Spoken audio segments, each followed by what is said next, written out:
नमस्कार, welcome to our very special program doctor at your door. आज हमारे साथ स्टूडियो में उपस्थित हैं doctor Amit Jain. He is a very famous laparoscopic and GI surgeon, Max super speciality hospital Patparganj, Noida and Vaishali. तो आइए सबसे पहले स्वागत करते हैं। सर, स्वागत है आपका। नमस्कार सर। सर, जैसा कि हमने अपने ऑडियंस को बताया है कि आप जीआई स्पेशलिस्ट हैं। हम कैंसर की बात करते हैं तो कैंसर के भी कई प्रकार हमने जाना इस कार्यक्रम के माध्यम से, एंड पर्सनली मुझे भी बहुत इन्फॉर्मेशन मिली है। आज हम गैस्ट्रो इंटेस्टाइनल कैंसर के बारे में बात करेंगे। तो सबसे पहले मैं अपने दर्शकों को आज कहना चाहूंगी, आप बस टीवी के सामने बैठे रहिए, क्योंकि आज आपको बहुत ही गहराई से जानकारी मिलने जा रही है कि हमारी बॉडी के अंदर जब हम जीआई की बात करते हैं तो कितने तरीके के कैंसर होते हैं। और हम कभी उसको गैस का नाम दे देते हैं, कभी हम कहते हैं हमें डाइजेशन हमारी प्रॉपर नहीं हो रही है, लेकिन इन सब के पीछे हम भूलते जा रहे हैं कि आपको कैंसर होने के भी चांसेस हैं। तो आज डिटेल में इन चीज़ों के बारे में जानेंगे। तो सर, सबसे पहले मैं जानना चाहूँगी कि जीआई कैंसर होता क्या है। जैसे कि अगर मैं स्टार्ट करता हूँ कि जो खाने की नली हो गई, ठीक है, फिर स्टमक हो गया, पेट, ठीक है, फिर छोटी बड़ी आंत हो गई, और जो जैसे लीवर है, पैंक्रियाज है, गल ब्लैडर है। तो बेसिकली जो भी हमारे डाइजेस्टिव ऑर्गन से जो ऑर्गन से जुड़े हुए हैं, उनका जो भी कैंसर होता है उनको हम लोग जीआई कैंसर कहते हैं। यानी कि डाइजेशन की अगर हम बात करते हैं तो बहुत सारी चीजें माइंड में आ रही होती है। तो कई बार हम कहते हैं, जैसा मैंने अपने दर्शकों को बताया, कि गैस का नाम देके उसे इग्नोर कर देते हैं। तो साइन एंड सिम्टम्स की बात करूं तो क्या है और ये कितने टाइप्स के होते हैं, सबसे पहले ये बताइए, उसके बाद साइन एंड सिम्टम्स से बात करेंगे। अगर साइन एंड सिम्टम्स की हम लोग बात करते हैं जीआई कैंसर्स की, तो that depends on which of the organ has been involve in the cancer. जैसे कि सपोज खाने की नली का कैंसर है तो उसके साइन एंड सिम्टम्स अलग होंगे। अगर स्टमक का कैंसर है तो उसके अलग होंगे। खाने की नली जो होती है उसका फंक्शन होता है कि सिर्फ जो खाना है हमारे मुंह से स्टमक तक ले जाना। तो इसमें अगर सपोज कुछ कैंसर होता है तो patient complain of dysphagia, that is difficulty in swallowing. तो उसको लगेगा कि उसको कुछ खाना कहीं अटक रहा है, ठीक है। जैसे अगर स्टमक का कैंसर है तो पेशेंट को लगेगा कि कुछ गैस की प्रॉब्लम हो रही है, वोमिटिंग हो रही है, ठीक है, और कभी उनको उल्टी में खून भी आ सकता है। बड़ी आंत का कैंसर होता है, छोटी आंत का कैंसर होता है, तो कैंसर ये है जो बड़ी आंत छोटी आंत में रुकावट कर सकते हैं। तो पेशेंट को लगेगा कि गैस पास नहीं हो रही है नीचे से, पेट फूल गया है, वोमिटिंग हो सकती है, ठीक है, नीचे लैट्रिन से खून आ सकता है। लीवर का कैंसर होता है तो ऐसे पैंक्रियाज के होते हैं तो पेशेंट कैन हैव जॉन्डिस। गल ब्लैडर का कैंसर होता है तो patient can complain of pain in the abdomen. लेकिन ये जानना जरूरी है कि ये सब जो सिम्टम्स एंड साइंस जो मैं बता रहा हूँ आपको, all these does not denote कि patient will have cancer only. Yes, but if these symptoms and signs are associated with some weight loss and anorexia, जैसे पेशेंट कंप्लेन करते हैं कि हमें वोमिटिंग होती है लेकिन साथ में वजन भी कम हो रहा है, भूख भी नहीं लग रही है, तो yes, these patient have more chances that these patient may have cancer of the stomach. जैसे खाना टक रहा है, ठीक है, लेकिन साथ में भूख भी नहीं लग रही है, वजन भी कम हो रहा है। तो मीन्स टू से कि yes, these symptoms patient should know, but yes, when they are associated with some weight loss and anorexia, then the importance of these symptoms and signs is more. तो कितने टाइम लगता है इसे spread होने में? जैसे आपने बताया कि इट्स नॉट नेसेसरी कि अगर ये सिम्टम्स आ रहे हैं तो it is reason of cancer, but अगर हम उसे इग्नोर करें, इग्नोरेंस अपना दिखाएं इन सब सिम्टम्स को लेके, तो कितना टाइम लगेगा हमारी बॉडी में एक्चुअल कैंसर बनने में? नहीं, देखो, यह कहना तो बड़ा मुश्किल है क्योंकि डिपेंड्स कि कैंसर अलग अलग, सब कैंसर अलग अलग होते हैं, ठीक है। कैंसर की कितना कैंसर वो एग्रेसिव है। हम लोग देखते हैं कि पेशेंट कई आते हैं कि बोलते हैं कि हमें तो सिर्फ 15-20 दिन से जो है खाना टक रहा था और आप बोल रहे हैं कि एडवांस कैंसर हो गया है, ठीक है। तो that depends on how aggressive the tumour. तो जितना एग्रेसिव अगर ट्यूमर होता है उतने जल्दी ही ये बड़ी जल्दी एडवांस स्टेज में आ जाते हैं, बड़ी जल्दी स्प्रेड कर जाते हैं। तो that's why we always said our patients कि whenever they have these symptoms, ठीक है, चाहिए उनको एनोरेक्सिया भी नहीं है, भूख भी नहीं लगती है, वजन भी कम नहीं हो रहा है, but still they should consult your doctor because they are the best to जज whether the patient has cancer or not, whether the patient require further some investigations for the symptoms. यानी कि हमें इग्नोर नहीं करना, एक बार consult कर लेना है अगर हमें थोड़ी बहुत भी ऐसी इस तरीके के लक्षण दिखते हैं तो। एज फैक्टर बहुत मायने रखता है चीज़ों को लेकर, जैसे आपने अभी बताया कि खाना प्रॉपरली डाइजेस्ट नहीं होना या चू करने में कई बार हमें इशू, निगलने में इश्यूज हो रही हैं, तो लिक्विडिटी फॉर्म में आने से पहले अगर सॉलिड फूड ऐसा हो रहा है, तो एज फैक्टर की हम बात करें तो ये चीज़ें हमें ओल्ड एज में ज़्यादा देखने को मिलती है, शिकायत करते हैं। हाँ, नहीं, जो कैंसर जो हम लोग बोले, कैंसर का जो इंसिडेंस है, yes it is more in the older age, maybe after 50 years, but nowadays we are seeing that the incidence of cancer is increasing in young adult also. Like we are seeing patient of around age of 20 years 25 years having cancer. और mainly इनमें जो cancer होता है वो ज़्यादातर हम लोग देख रहे हैं कि गैल ब्लैडर, पित्त की थैली का कैंसर देख रहे हैं, ठीक है, बड़ी आंत का कैंसर देख रहे हैं, तो maybe that maybe because of our lifestyle that has been change. तो इसीलिए जैसे अगर पेशेंट यंग एज का होता है तो आमतौर पर ये वो होती है कि भैया हम तो यंग एज है तो हमें कैंसर नहीं, हाँ हमें कैंसर नहीं हो सकता है, but these patients of young age also they should not ignore these symptom and signs. If these have these symptom and signs then also these patient should consult the doctors. मैं एक example दूंगा आपको, एक patient का, वो मेरठ में था patient, young age का था, उसको again have these symptoms and signs, थोड़ा सा irregular bowel habits, loose motions हो रहे थे, तो he was showing to doctors also. Again, because of age, the patient was ignored. Maybe simple diarrhea. But when the patient come to us, when we did an endoscopy, we find it was cancer. तो यानी कि लापरवाही बहुत बड़ी आगे, age factor को हम consider ही नहीं करते हैं आजकल, तो देखा जाए छोटे छोटे बच्चों में भी होता है।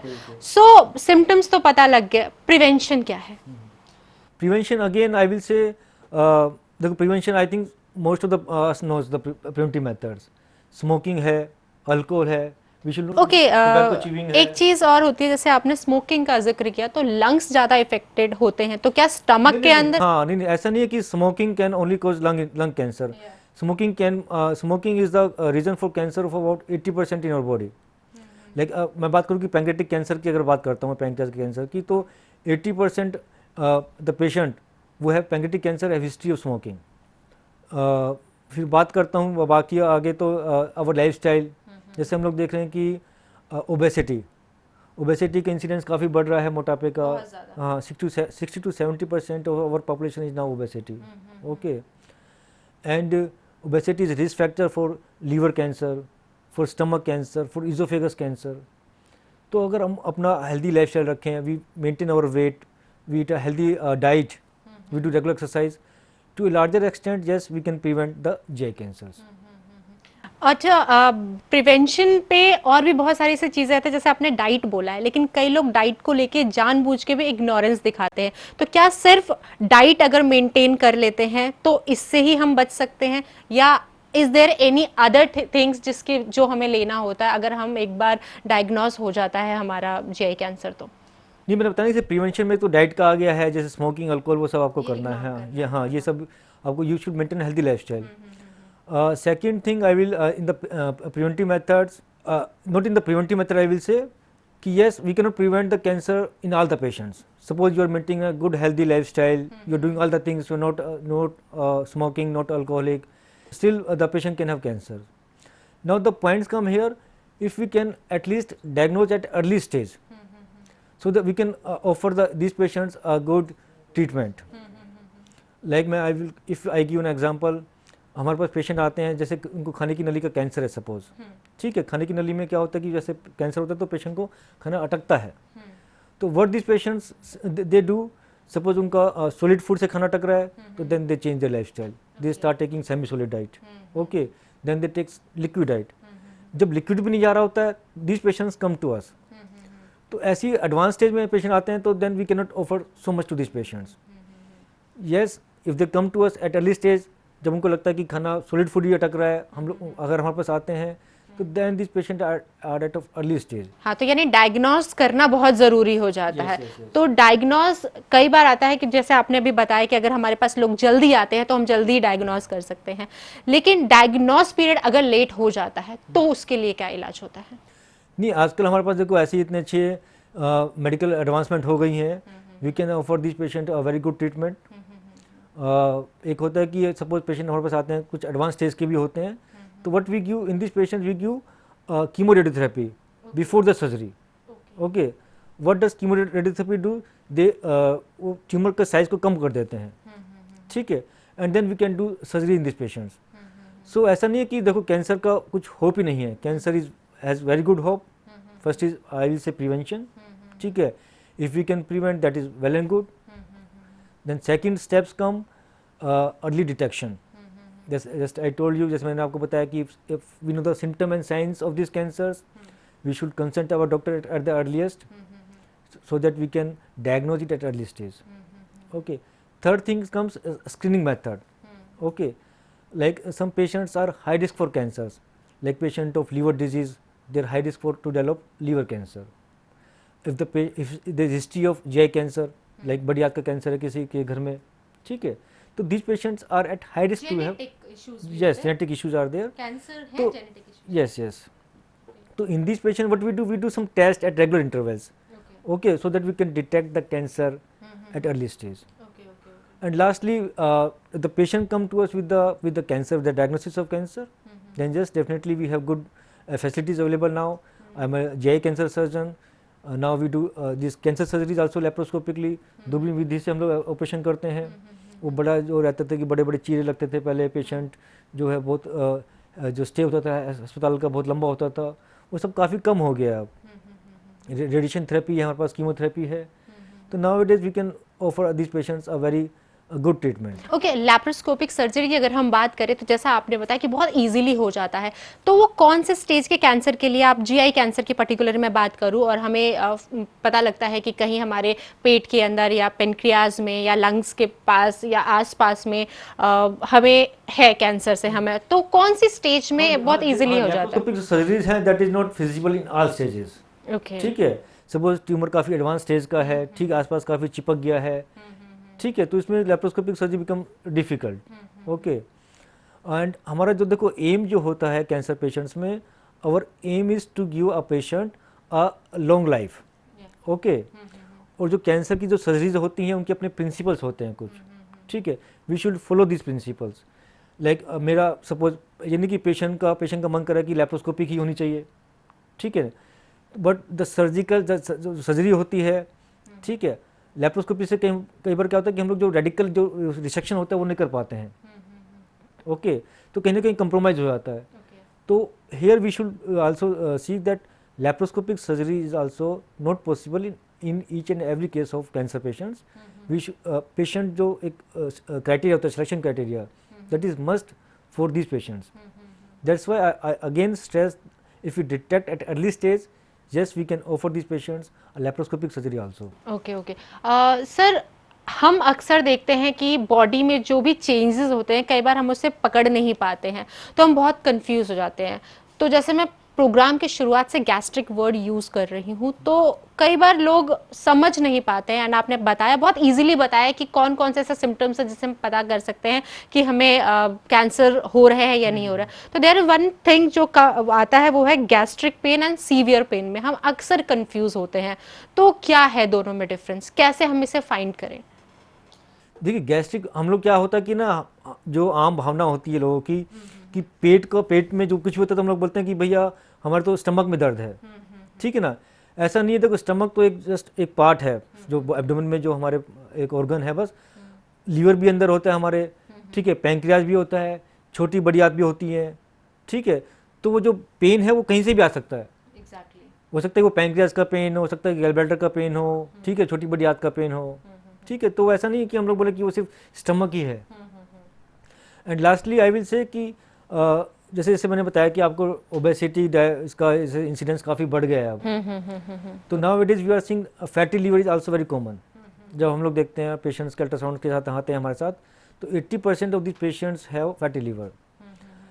For the liver cancer I will say specifically कि अगर हम लोग लीवर कैंसर की बात करें तो 80% जो रिस्क फैक्टर हैं लीवर कैंसर के, दैट इज़ हेपेटाइटिस बी का इन्फेक्शन, हेपेटाइटिस सी का infection, alcohol intake and fatty liver.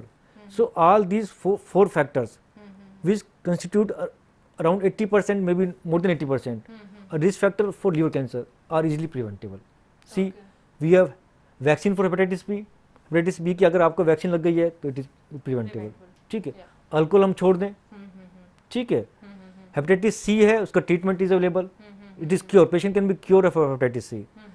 Fourth, that is emerging as the main reason for liver cancer in future is fatty liver. Fatty liver का reason क्या है? Obesity. अगर हम एक healthy lifestyle रख के अपना वेट मेंटेन करें तो we can prevent from fatty liver also.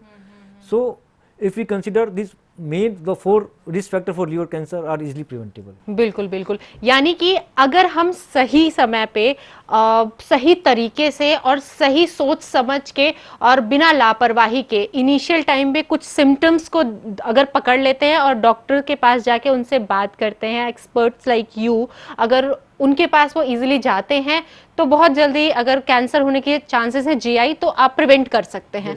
And अगर आपको हो गया है तो वो भी प्रिवेंटेबल होता है, ट्रीटेबल होता है. ट्रीटेबल होता है. ऐसा नहीं कि होप नहीं है, सोचो कि भैया कैंसर हो गया तो कुछ, इट इज ट्रीटेबल नाउ. बिल्कुल बिल्कुल. तो आप जाने से पहले क्या एक टिप देना चाहेंगे सो दैट हमारे ऑडियंस अवेयर रहे और कैंसर तक जाए ही ना?